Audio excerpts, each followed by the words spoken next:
Just এই ম্যাচটা শেষ হলো, শুধু দুটো কথা বলবো।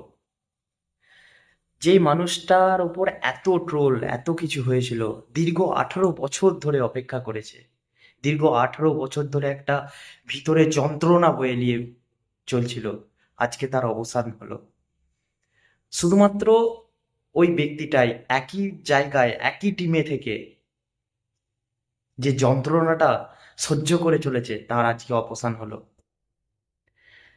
সবথেকে বড় কথা যেটা, আরসিবি এমন একটা টিম, মানে মানে কি বলবো, নসিব যেটা থাকে, একদম নসিব হারা সেটা ছিল। এবং তার ভিতরে যে মানুষটা ছিল, সেটা কঠোরতম চেষ্টা করে গেছে সব সময়, কিন্তু সফলতা কোনোদিন পায়নি। তাই আজ মন থেকে পুরো স্যালুট সেই ব্যক্তিটাকে, যে ব্যক্তিটা হাল ছাড়েনি। আজকে তার যে যন্ত্রণা বুকের, সেইটা আজকে রিলিজ হলো। Thank you RCB, thank you,